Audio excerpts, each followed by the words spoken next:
All right, everyone. Welcome to the Stoa. Today, we are joined by Yuli Jadov and the man formerly known as Colin Besseted, Vīrabhadra. So last month, Yuli and Vīrabhadra were here at the Stoa doing a session called Two Effective Altruists Walk into a Monastery. And this was a lovely session. And to give some kind of context and a story on how that session came about, Yuli and at the time Colin were a part of the effective altruist scene here in Toronto, Canada, and they both went to a monastery together. And the monastery they went to was Willow Monastic Academy, which was at the Stoa. We had some collaborations with them recently. And an interesting thing happened. After their stay, Yuli left the monastery setting and was called to return to effective altruism, the altruist movement. And while Colin decided to stay at Monastic Academy and changed his name to Vīrabhadra. So at the last session, they were unpacking their decision to stay and to leave, and like processing the friendship dynamics that occurred when that decision was made. And today is going to be a continuation of that session. And it's going to be guided by the following spirit. How can the effective altruist movement and the modern or meta-modern monastery setting get into the right relationship with one another, with a special focus on existential risk, which is something that both EA and MA are concerned with. So today's session is going to be called Monastic Practice as a Solution to Existential Risk. And here's how the broad overview of today is going to work. We're going to be here about 75 minutes, I imagine, but you can leave anytime you want. The first part, I will share context of agreed upon definition of existential risk between Yuli and Vīrabhadra, and agreed upon sort of, this is my wording, but like a problem space that could exist currently between EA and the monastic life. Then the second part, we'll have a structured exchange between Yuli and Vīrabhadra. We're going to do something a little different today, which I'll explain when we get to that portion. And then we'll have breakout room conversations, and then we'll return to the main group and then share our thoughts. So that's that. I will pause there. Actually, no, I will continue forward and then start and share the shared context of existential risk, and I'll pause and see if Yuli or Vīrabhadra wants to add anything before we begin. So Yuli and Vīrabhadra, they jumped on a call before the session and they kind of hashed out what their shared definition of existential risk is, and I'm going to put it in the chat and I'll read it out loud as well. So existential risk consists of behavior that leads to the destruction of life on Earth. So existential risk consists of behavior that leads to the destruction on life on Earth. I quite like that, nice and sharp and clean definition. So that's the definition the three of us are going to be working with today. And sort of the problem space between, like perhaps where EA and the monastic life are not in the right relationship with one another, is there's a sense that the EA scene is externalizing the problem. It's not holistic enough. And then the monastic setting, it's not part of the wider conversation on existential risk. There's not an immediate quality to it. And just to expand on that a little bit, while there's like an embodied wisdom happening at with the individuals at a place like the Monastic Academy, how can their relationships are in relationship with people who have like nuclear launch codes and, you know, like people that can really do damage in the world? How is that impacting the wider conversation? So I'll pause there, and before we go to the second structured conversational portion. And is there anything that you'd like to add to that, Yuli or Vīrabhadra, to any of the framing or any of the shared context that I just spoke about? I'd like to quickly notice that there are existential risks that don't directly stem from human behavior, and yet we've chosen this definition that focuses on human behavior because I believe that's where the action and the juice is. So we are still responsible for the omissions in our behavior that might be a way to respond to, let's say, like an asteroid hitting the planet or a volcanic eruption that can actually, you know, create an ash cloud that wipes out civilization and, you know, let's say through our crops. So we're focusing on this. not because it's only humans that create issues, but because this is where the action is for us in coordinating ourselves individually and in relationship and as the broader movement, set of movements. Yes, exactly. I echo this. I agree with this. It's where the action is. And yeah, I just agree with the context in general that these are useful ways of seeing. They're not the only way of seeing. We're gonna construct and deconstruct them throughout this call. But yeah, as a context, I really appreciate Yuli and Peter and everyone for bringing this together. Yeah, can't wait to dive in. Beautiful. So yeah, let's begin. We're going to have a conversational portion right now, and it's going to be a little different. So the structure is I'm going to ask 3 questions, one at a time, and then call Vīrabhadra and Yuli will answer. So let's say if Yuli goes first after the first question, roughly around 5 minutes. We're not going to time it though. He shares his thoughts on the question.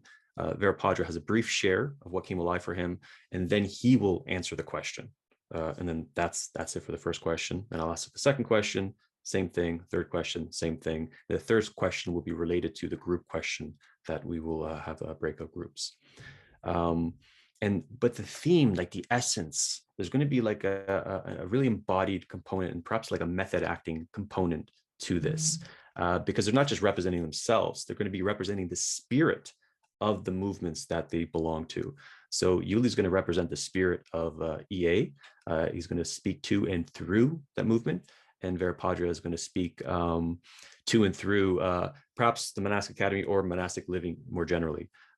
So you can picture this as 2 mimetic tribes in conversation, not only with each other, but with all of you. I'll pause there and just see if Yuli or Vīrabhadra wants to add anything to that framing before I ask the first question. I think it's fun to notice that in the context of the Stoa, this being a meeting place for so many different communities, this strikes me as a beautiful example of like this meeting today as a beautiful example of what it's like for different communities to meet, that I'm going to be holding in the back of my mind as a continuous inquiry of how do different communities meet, and in particular here. Yeah, and I'll note that I just appreciate being invited into the inquiry of like what affords me being here, like what am I speaking from, and just my heart is really on what Yuli's just said, that there's like this wider community that affords that, and that we can speak through, while also noting the explicit role that Yuli is taking and that I'm taking, speaking through those roles. I'm quite excited. Okay, so let's jump in. The first question: what do I find interesting about you? So again, I'll take in Yuli, so Yuli can answer this first. But Yuli is speaking, as through the spirit of effective altruism, and he's speaking to Vīrabhadra as the Monastic Academy or monastic living. So, like, what does effective altruism find interesting about monastic living?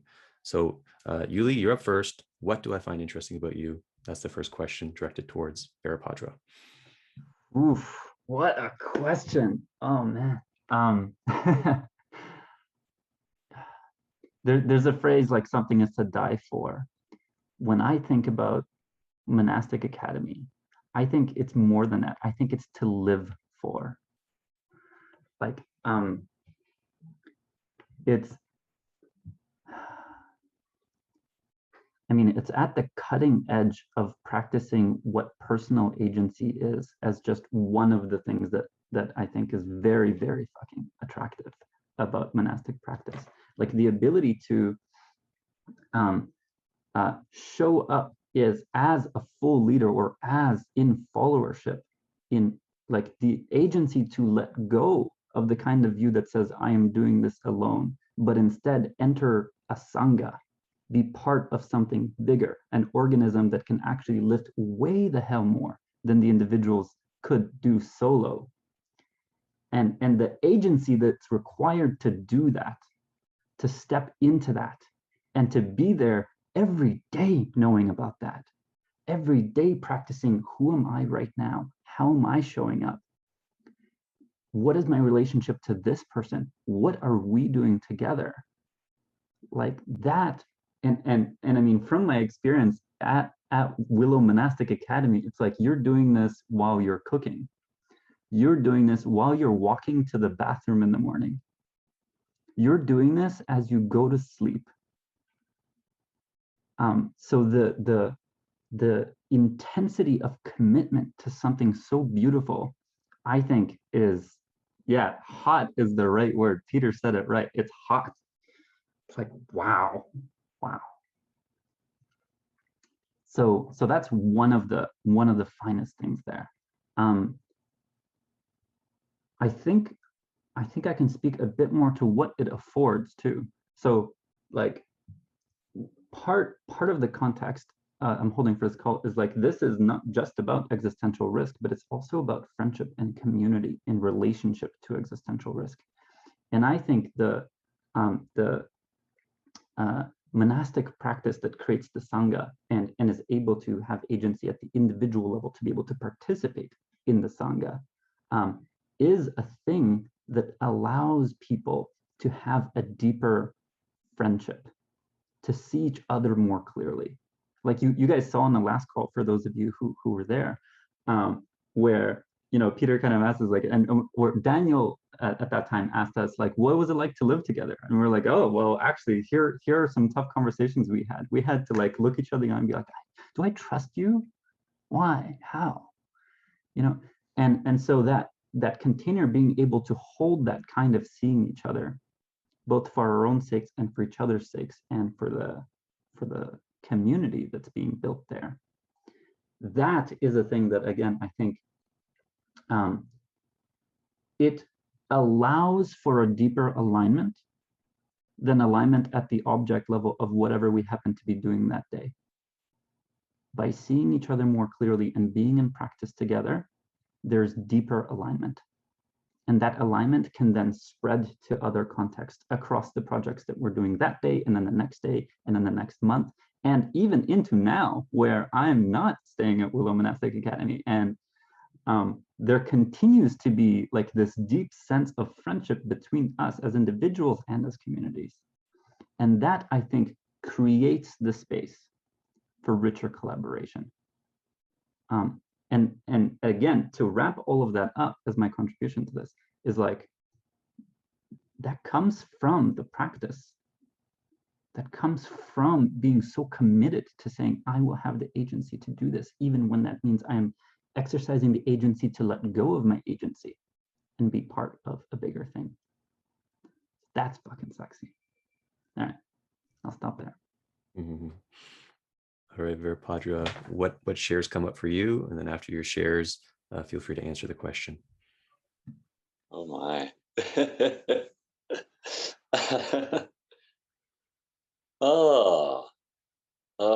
Just feeling the impact of that. Just there's so much joy and like warmth, smiles.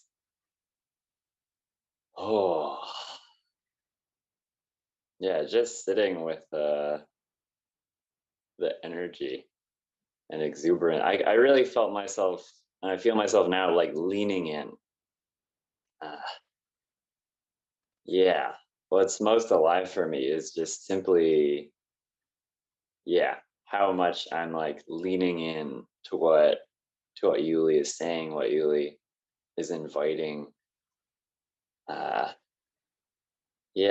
Feel very seen as the monastic life that I've been exposed to, as this movement, this tribe, this part of a great spiritual tradition. I feel seen in those moments where, washing dishes, going to bed with this sort of mind of friendship, of loving kindness, of collaboration, and holding that despite difficulty as the intention, as the practice, knowing that it can enable collaborative action when the time arises. Yeah. Oh, just a lot of gratitude. Oh my. Okay. So I'll go into the reframe now and how I'll answer. Oh, make sure I can see Yuli. There he is. So when I see Yuli and when I see effective altruism, oh my, like there is this thing that drew me in early on to effective altruism, and that is very alive there in our friendship, which is this outward look to the world, looking for what matters, not just to me, not just to even my culture, just what is immediate to me, but really like asking what is at stake in the world for other people who I will never meet, for other living beings that my actions affect, that other actions affect, and for future generations, for the children. The effective altruism is this very, I see it as a kind of young, very modern movement, but with this deep love and deep care, this deep perspective shift to looking outward, not just stuck on what can I do to improve this life, seeing that as a valuable perspective, as essential, as the basis, but moving beyond that to how am I facing what the world is calling out in me, in the particular inquiry, the particular question, how can I do the most good?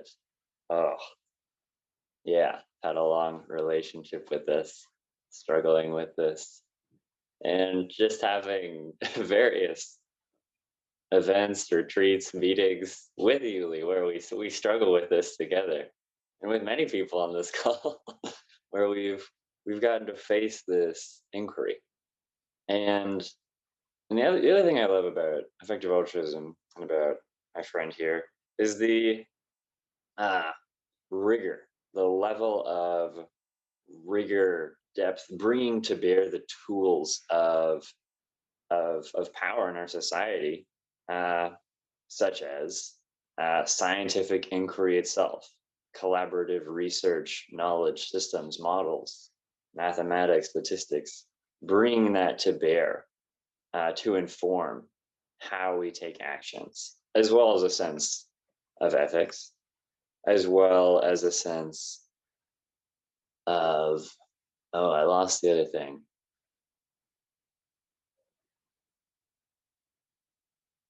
Yes, scientific inquiry. Yes, and being willing to engage with the world as it shows up, being willing to engage with the systems of the world as they show up. Effective altruism is looking to grow, collaborate, become powerful, use that power for good. So the intentions, the compassion there is beautiful to me, and it draws me in. I'll leave it there for now. Awesome. So before we get to the next question, Yuli, do you have any brief shares on anything Vīrabhadra said?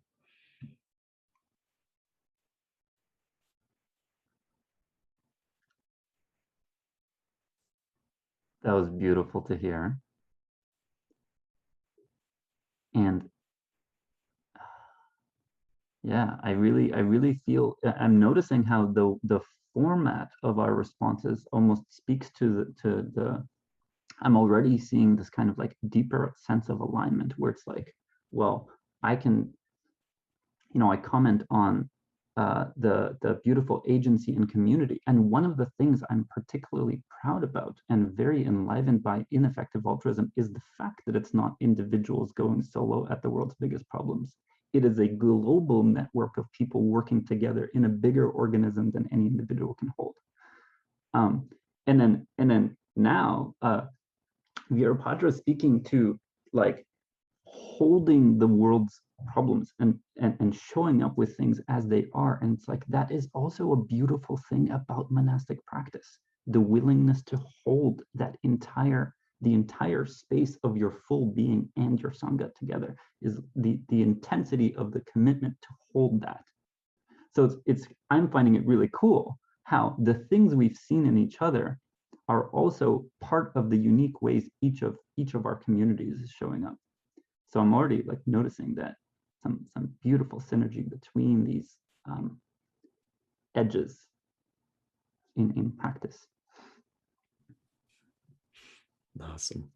So next question, and Vīrabhadra, you'll be answering this one first.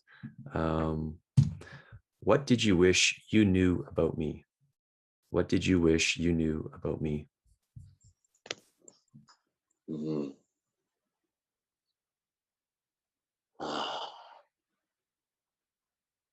Yes. What is that wish? I think I messed that up. What do I wish you knew about me? That's less of a Zen koan right there. So what do I wish you knew about me? So yeah, that's the question. Well, Yuli and I we're pretty good friends. We might be able to figure some. Yeah. What did I wish you knew about me? So speaking to my friend and speaking to effective altruism as this Vīrabhadra and as Monastic Academy and monastic practice. There's something I'm holding, which is a kind of like a reverence and a humility in regard to the efforts that have come before us, and a sort of wanting you to see not just the effort that for instance someone like myself put in, been involved for a very short time, relatively like a year and a half. To be involved in any kind of monastic situation is very short, very young, but to see the efforts that have been put in by not just people at Willow or at Maple, and people in our wider circles, anybody who's taken to the practice of cultivating their mind for the benefit of living beings. Anybody who's taken on that practice, and to see those efforts sort of extending out through time. Like that's what I wish you knew about me, is how much reverence, how much sort of humility and this kind of like desperation comes up when I look at the thousands of years of people struggling with the deepest questions, the ones we're struggling with in some ways today, about what is worth addressing with our lives. Perhaps suffering, perhaps the destruction of life, existential risks, perhaps truth, finding out what is real, what is true, and just the effort that has been put in and the effort that can call for in each individual who turns towards in any way any part of not just monastic practices and in particular Buddhism, but any part of what can be called the world's spiritual tradition, the world's spiritual sort of collective, and just the extreme efforts, the variety of efforts people have gone through to connect with nature, to connect with their souls, to connect with spirits, to connect with a greater spirit. Yeah. Effort. I'll leave it there. So Yuli, any reflections on that? And then you can answer the question, what I wish you knew about me.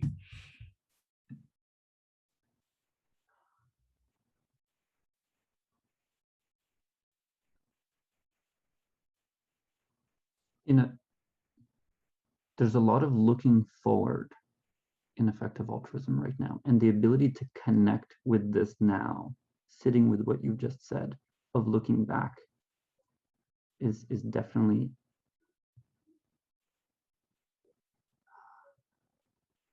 impacting me.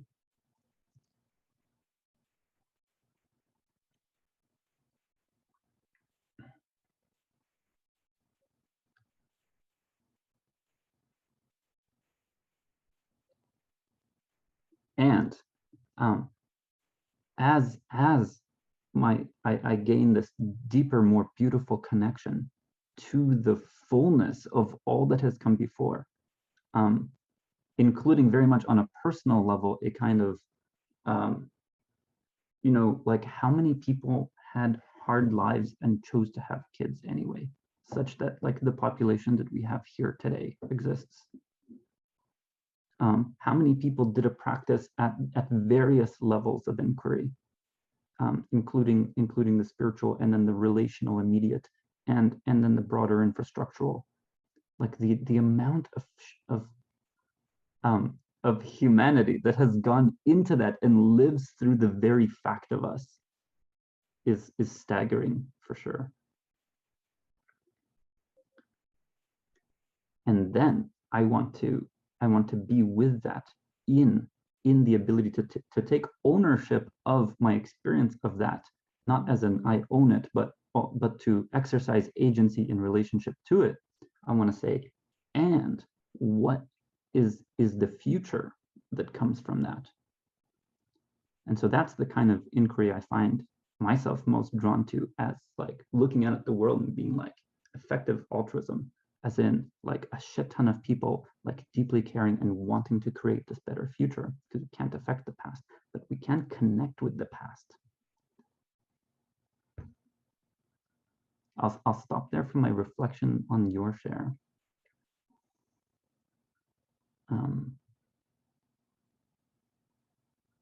Okay, and then now I'll move to my answer. So what do I wish you knew about me?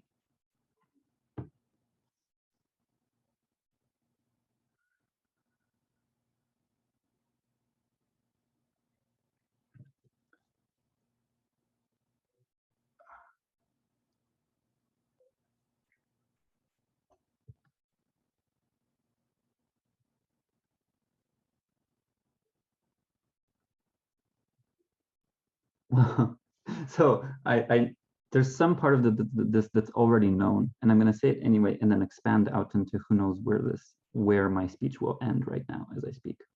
But here's the part that we already know, and I'll move from there. And that's that kind of, well, effective altruism uses as an organizing principle of the broader movement a looking towards a kind of like working with what's here, as you put it, with working with the institutions and infrastructure that currently exists, so that we can nudge the current system in the direction that is the most useful, or in the ways that as best we can, essentially, with the full rigor of our asking what is that, what the hell is the best. As a global community asking that question. But even though we use that as an organizing principle of like, we work with these institutions, let's say, working with what's here is broader than that and has always been broader than that. So even though in our languaging, effective altruism can like use language as a beacon of attraction and as an organizing principle for some of the work that we're tangibly doing and how we're representing ourselves to the broader world, we might say, oh, look at this specific tangible project that we're working on. Even though that's our focal point in our communications, there's broader depth, and that this working with what's here sense very much includes you. the movements that are happening in the world, including Monastic Academy, as a kind of like emerging intensity of care, taking a different lens and a different approach to caring for the world and bringing something to it in connection with each other. That is also part of what's here. That is an institution. It is something that I believe is worthwhile to notice as what is here and to be worked with, even if the focal point, again, publicly is not going to be that. And it's like, I connect with you deeply at that shared purpose level of like, well, we have different focal points, we use different tools, we hit slightly different audiences, or sometimes not slightly, sometimes radically different audiences. And underneath all of that is this shared intensity that we have of saying, I'm going to take this seriously. I'm going to practice agency in relationship to the bigger picture of what's happening in the world. How the fuck do we solve existential risk? Well, I can't do it solo. So I'm going to be in relationship with other people so that I as an agent get more powerful, and so that as a broader community, we now have increased capacity to take that question seriously.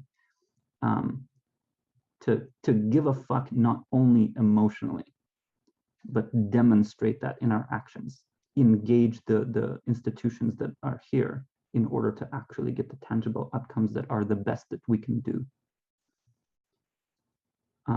So there's a kind of narrowing of our communications publicly. And I think that's an instrumental thing.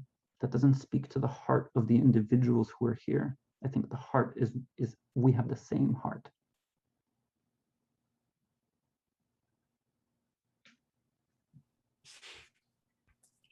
Vīrabhadra, before our last question, would you like to share anything? Yeah, I would like to share what's coming up. There's a bit of like a subtler thing happening. Yeah, and I'm still just resonating with the word you said, the word heart. That there's the same heart, the shared heart. Yeah, there's a part of me that's wanting to like appreciate and sit with the skillfulness with which Yuli is representing effective altruism. There's this sort of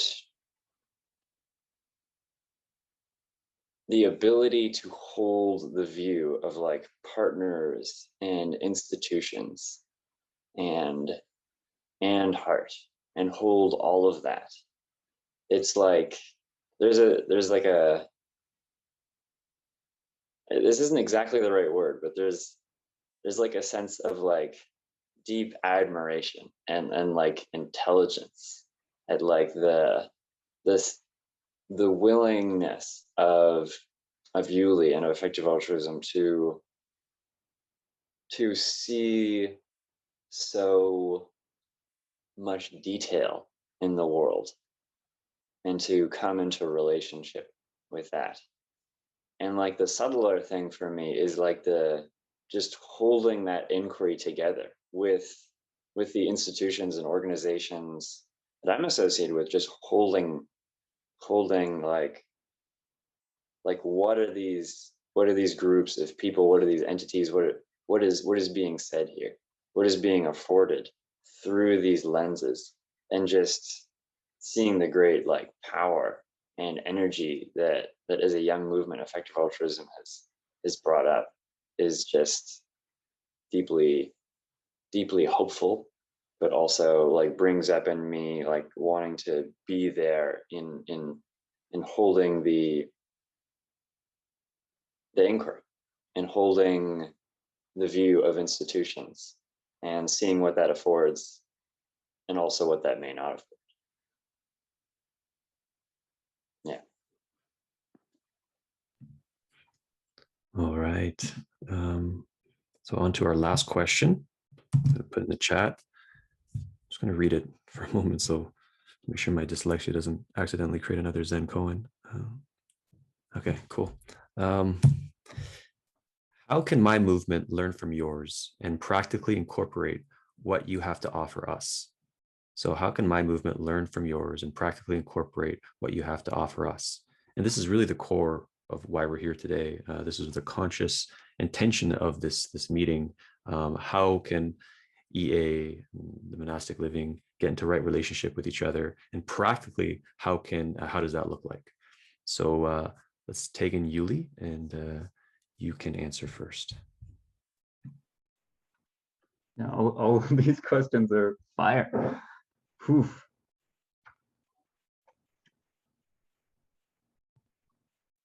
It's worth noticing that this question is much bigger than me as one individual, and I am part of that answer. So I'm going to take ownership from my ability to take part in that conversation, but also wanting to make very clear that this is like Vīrabhadra had just said, this is the ongoing inquiry. And actually, I think even the precise thing that you brought in, which is holding that inquiry together is part of how we're going to see something that is bigger than I can say or you can say individually. So I can say a bigger answer that's going to emerge only through relationship. At the practical level, there is the holding of our relationship together, including this call. And let me throw in some like very Yuli-esque kind of like ideas for shit that could happen. And these are just probes. So we don't know what will happen, and I want to see what happens. So like,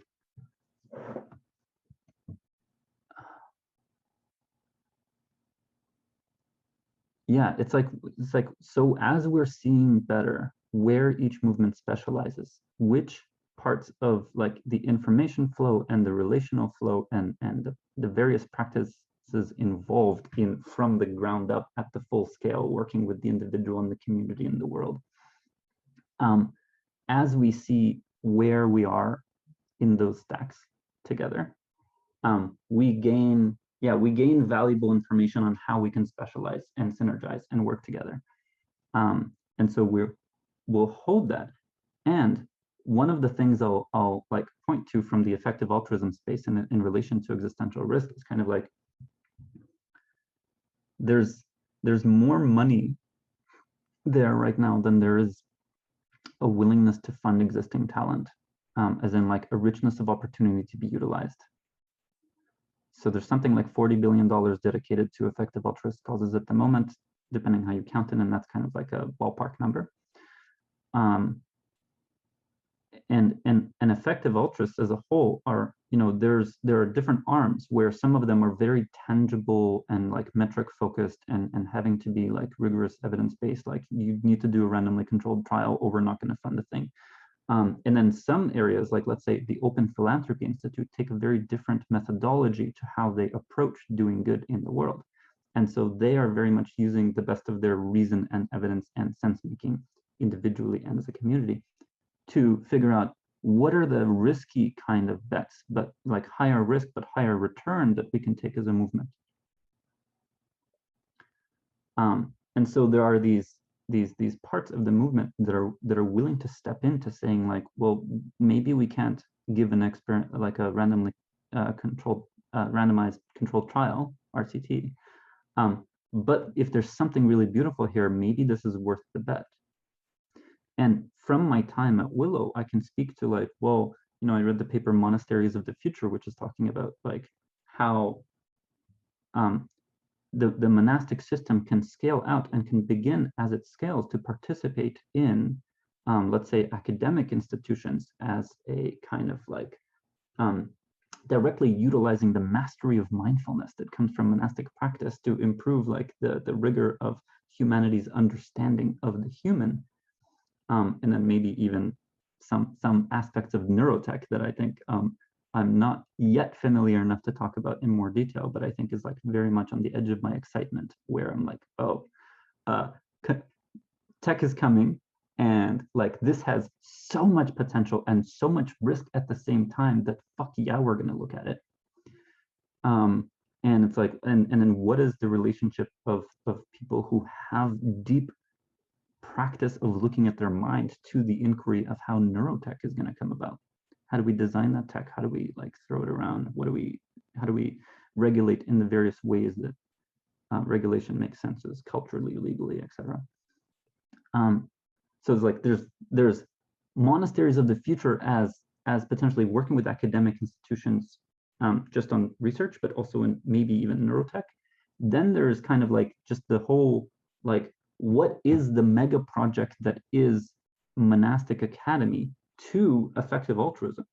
Maybe there's space for saying like, oh, we actually deeply fucking need people who are able to see each other's biases and work together and be more agentic in specific roles in society where that's really fucking valuable. And maybe from that big picture, we can look at like one small scale example of that would be like, okay, well, effective altruism runs a bunch of like rationality camps, for example, you know, like training, smaller sort of, like a couple of weeks of like instructors working with people on a bunch of like rationality tools and ways of relating and ways of thinking and knowing and acting. And then maybe we need to bring in ways of feeling into that, ways of having better sense of mindfulness into those camps. Maybe that's actually the thing that's needed. And maybe that can be a small trial run for the bigger question of, is Monastic Academy a mega project that effective altruism has just been fucking waiting for until it can be seen properly, until it can be digested by a bigger community of networks that is in good relationship with each other? Yeah. Vīrabhadra, any shares first, and then you can answer the question. Yeah, wow. Wow, the pieces that Yuli's bringing in here, and that just this dialogue, this community and community of communities is like, woo. It's like my body is encountering the impact, the friendship, the power, the care of like all these different like systems, actors moving together and like speaking to particular collaborations, some of which are like starting to like peek out, starting to unfold in terms of like academic research and tech, mindfulness, flowing both ways or always. Yeah, there's a lot of just wow, let's do this. Let's party. Whew. Okay, I'll just yeah, I can't possibly speak to much more of what Yuli said without taking a very long time. So I'll just sense in.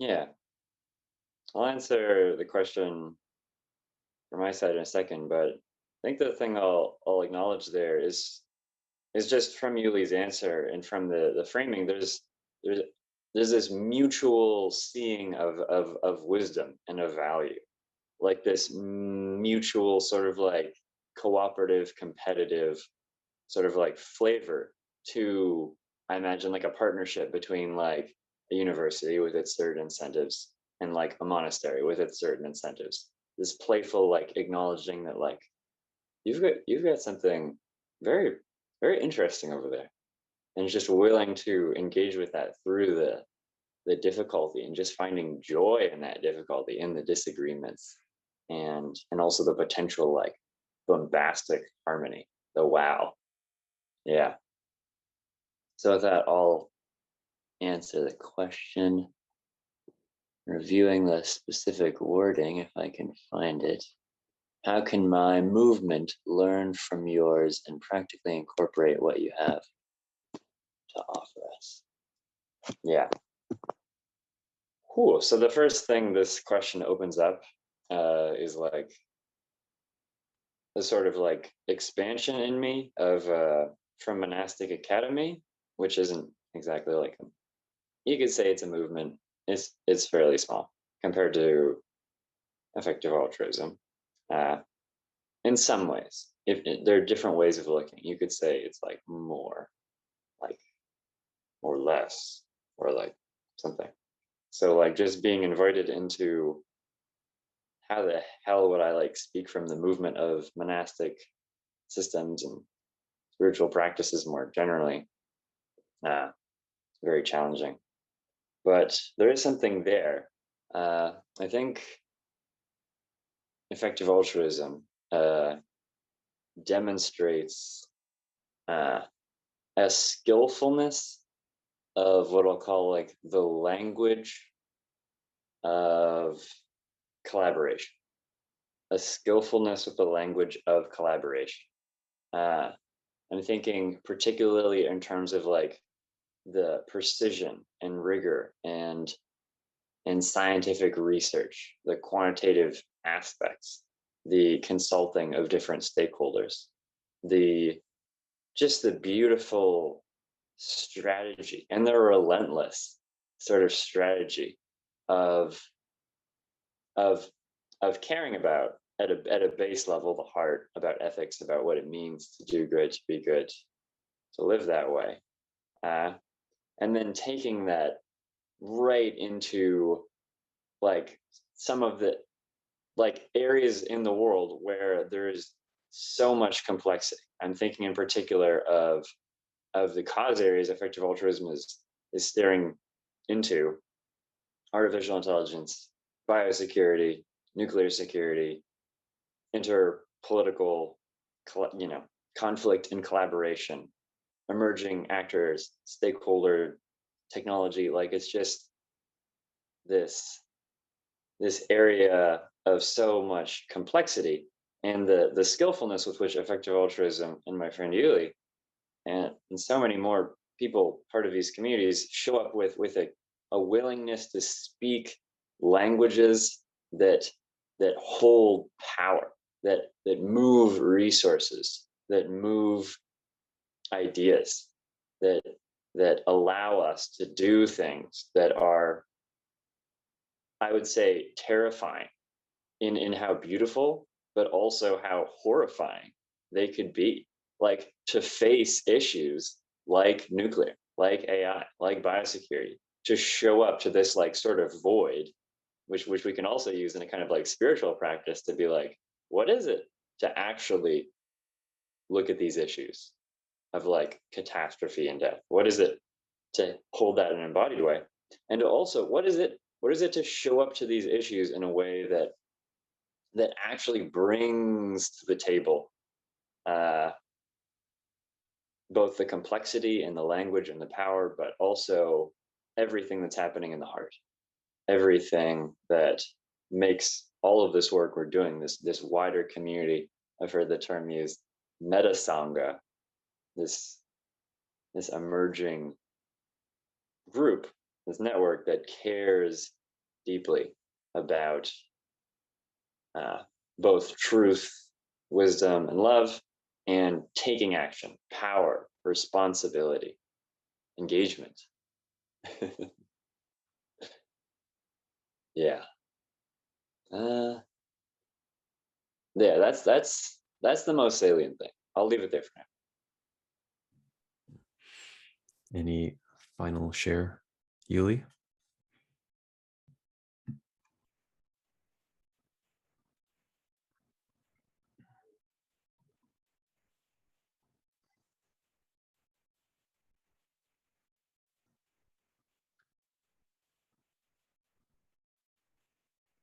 So yeah, two things.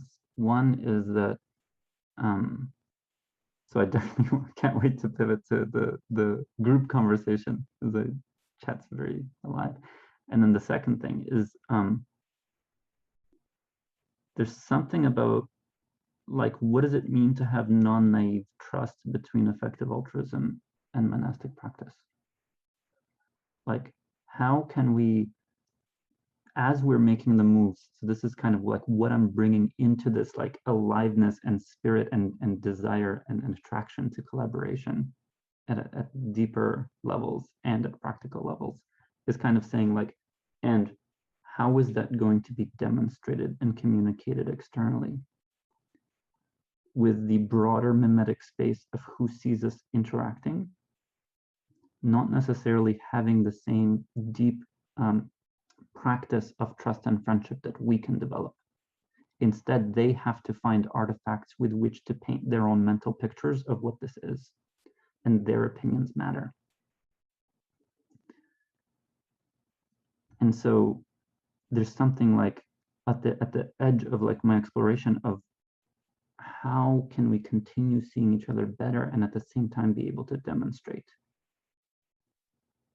what this collaboration is in a way that actually does leave powerful artifacts, so that at a broader conversational level, our mutual collaboration is almost like everyone's attracted to us collaborating, and now they're just like throwing resources, and it's like, oh, EA wants to work with MA, awesome, here's a bunch of money. You know, like that's what I would love to see happen. And how do we make that happen? So yeah, and then lastly, more to the point of showing up that way. How do we bring the full wisdom and the heart while we're engaged with the institutions of power?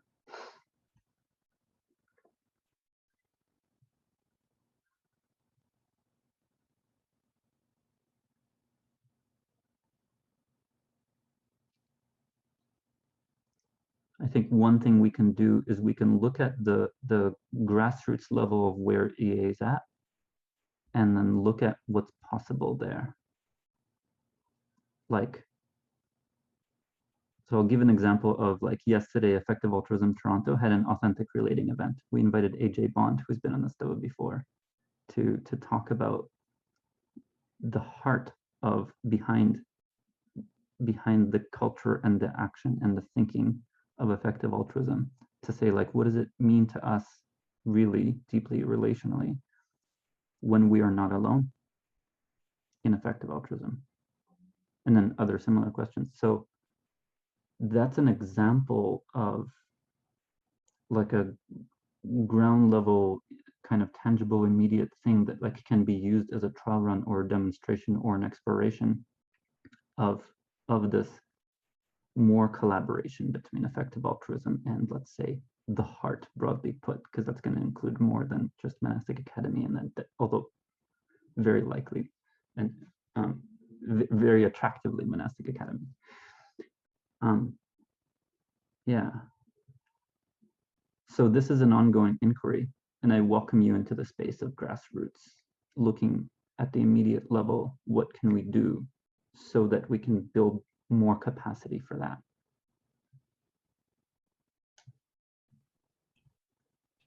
Awesome. All right. So now, first of all, beautiful exchange, gentlemen. I felt quite alive during it. This is sort of like, you know, what partly I want the STOA to be in service towards conversations like this. So we're going to head to a group dialogue now, and it's not going to be the standard Q&A format. We're going to go into breakout rooms of 3 in a moment, and we're all going to ask these questions. So how can these movements learn from each other and practically incorporate the best they have to offer one another? So how can these movements learn from one another and practically incorporate the best they have to offer one another?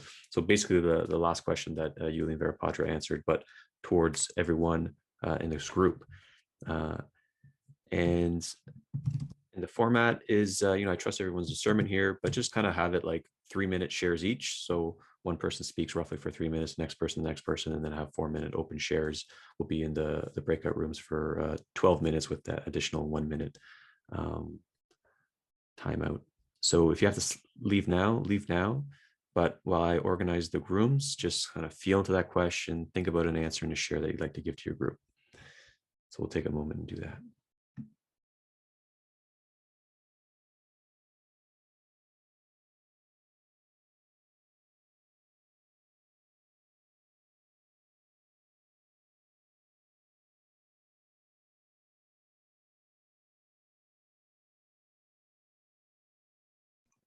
Guess we should have said this event is longer.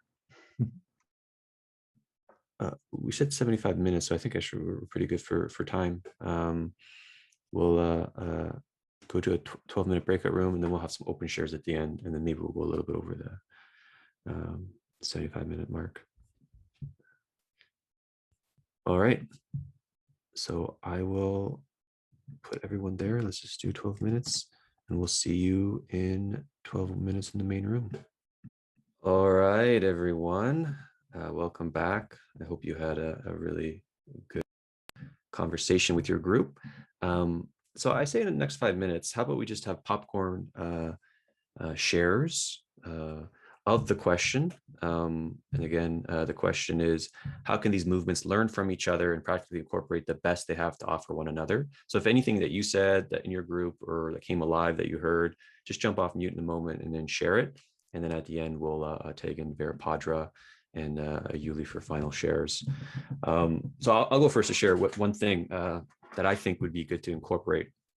So this is kind of inspired somewhat from a session that Daniel Schmachtenberger had at the STOA called Psychological Pitfalls of Engaging with X-Risk and Civilization Redesign. He talked about the temperaments and character schema of people who go into X-Risk, how it's often unexamined and excuse them to lead to burnout often.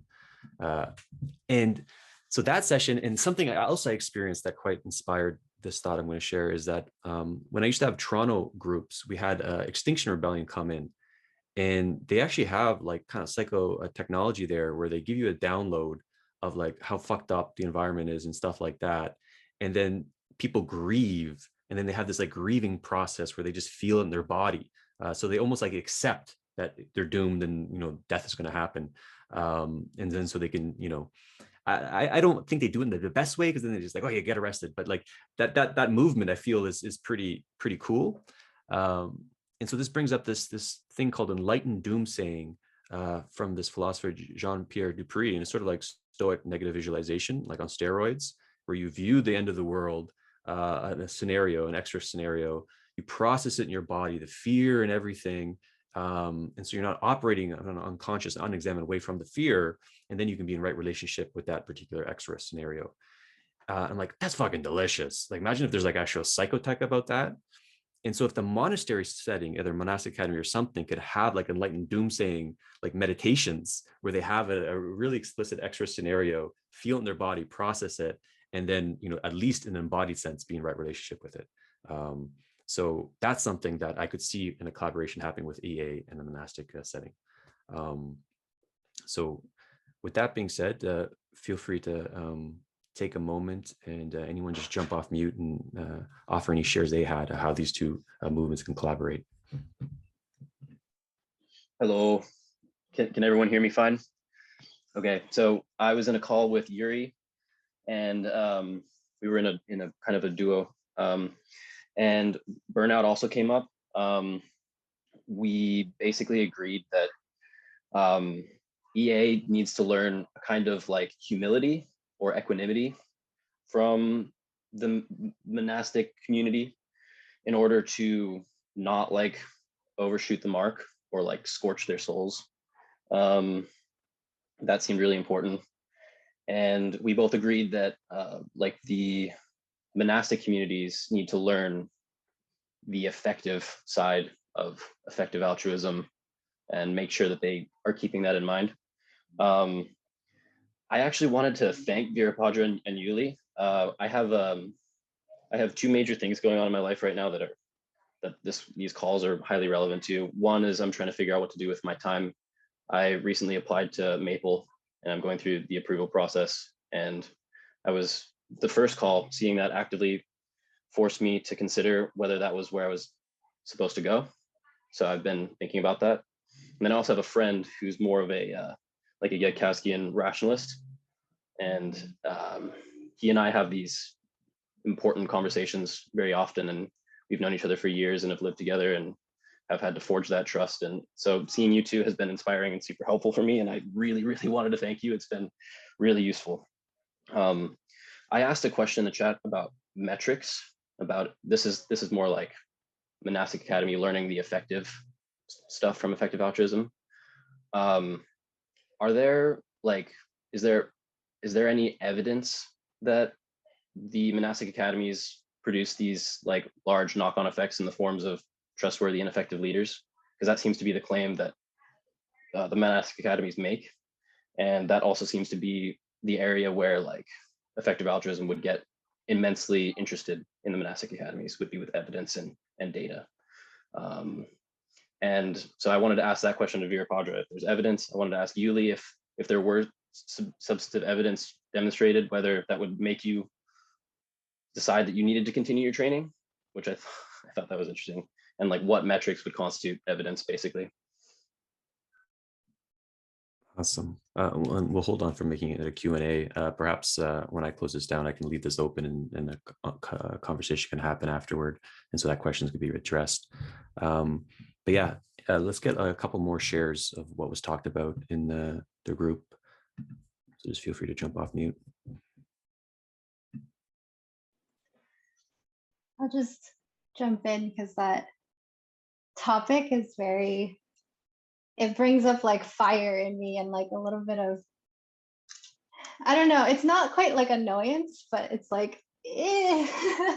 And it's related to what we discussed in our group around the paradigm and ontology and epistemologies of how we view impact and how we determine what is effective.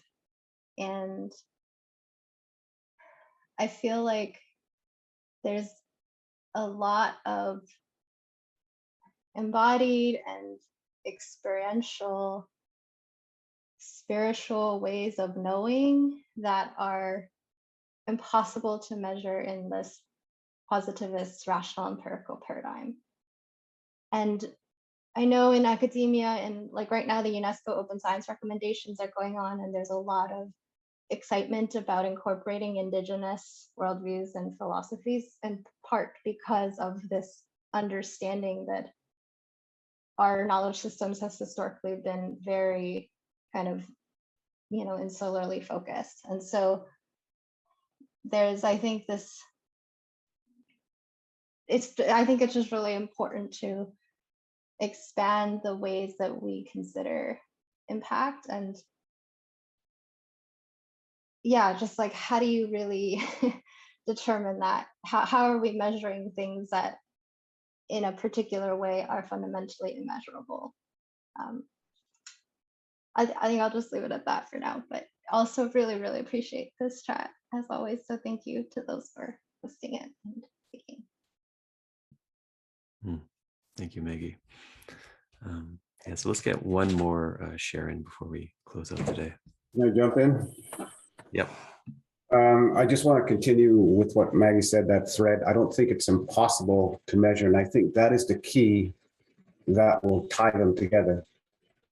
The key that will tie effective altruism and the Monastic Academy, or can tie them together, is finding a way to measure some of those things that the Monastic Academy is working on, that kind of embodied knowing, the participatory knowing, and different types of knowing, and maybe in a 365 perspective of a person before and after.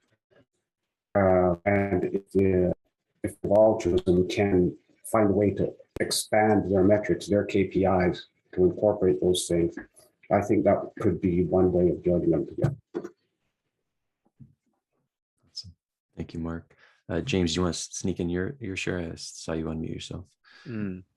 Sure. I'll say inner and outer, heart and head, just beautiful space of potential union and integration.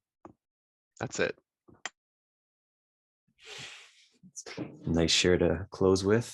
Yeah, so we'll close out now. Yeah, I think let's take in Yuli and Vīrabhadra for last shares, final shares of the session, anything that came up for them, and maybe what could be next steps, perhaps at the STOA, another session, or just with the collaboration between both of you and the wider movements. Vīrabhadra, mind if I go first? Cool. So first of all, I loved everything about this session. This was fucking awesome. Second of all, I'll share, okay, there's a bunch of shit that came up in our group. It was really great. Talking about like mindfulness as a direct alleviation of suffering that is already a KPI, is already a thing that EAs are measuring, is like, how do we reduce suffering? And of course, they're usually focused on like, what's the most cost-effective way to do that? And maybe that tends to focus on other areas. And yet, it's interesting to notice that itself is a KPI. It's like the central thing.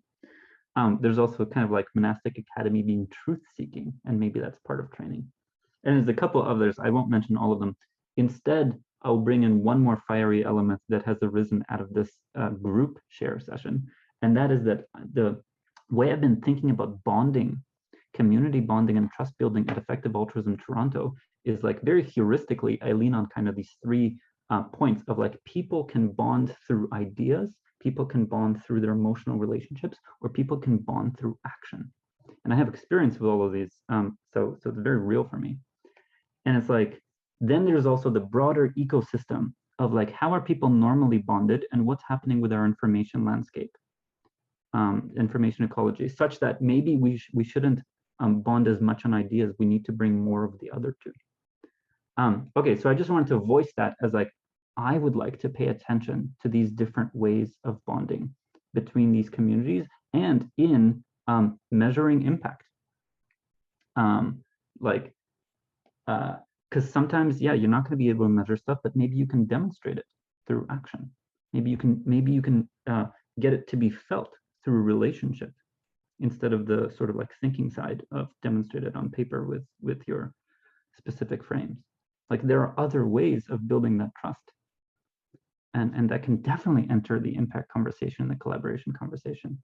So there's a lot more exploration to happen. And lastly, I'll leave my contact info in the chat because I've loved what's been happening here. So please, anyone who wants to talk to me further on this, definitely reach out, and I'll give you guys my email. Thanks, Yuli. Vīrabhadra, final words are yours. Oh, wow. Yeah, just echoing how much of a yes this session was, or on so many levels. It just brings up so much excitement. And yeah, to speak to the collaboration, this dialogue, this session, just sort of enhances, amplifies, empowers the importance of I won't use the word measure, but the word assessment, or I could just say language. How do we actually get a shared, non-naive, trustworthy confidence that we are talking about the same thing, that we're talking about something important, whether it is in Effective Altruism or Monastic Academy, but how do we use metrics, measurements, assessments, effectiveness? We are starting to do that in the Monastic Academy community in a new way. We're working with partners outside of our organization to talk about what languages of assessment could look like, and I see a lot of opportunity to talk about that with Effective Altruism as well as just everyone who's been at this call and the part of this conversation more broadly. And yes, if there are questions that are left hanging, I'm happy to be contacted as well. My email is it's my name, Vīrabhadra @growingwillow.org. Yeah. So just really, really grateful for you, Peter, for enabling the STOA to keep thriving. And for all the beings here. Oh my gosh. thank you so much for the care you bring to this very important embodiment of how we live, how we work at the cutting edge, at the knife's edge of what is most important in the world and in the self.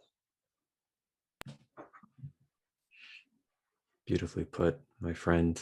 And what I really enjoy, and I think some of the best Stoa sessions usually end up like after like so much high abstraction, but I'm leaving in like a heartfelt space, you know. So there's that kind of union between the two, which is, I think, this whole thing's in service of this session. So yeah, more like this at the Stoa is on the horizon. Yuli will be returning with some kind of a series with undebates or anti-debates. But yes, thank you so much, Yuli, Vīrabhadra, for initiating this. Special thanks to David from the LSA. You can see his face right there. He was a part of designing this with the three of us yesterday. So that being said, I'll just plug in one event coming for the Stoa tomorrow, Out of Mind and Into the Body, Mapping Hell to Regain Heaven with Jason Horsley. A little bit of different. Jason's a parapolitical analysis. He's going to talk about hell and how that might lead us to heaven. So you can RSVP on the Stoa and other events at thestoa.ca. That being said, everyone, thank you so much for coming to the Stoa today.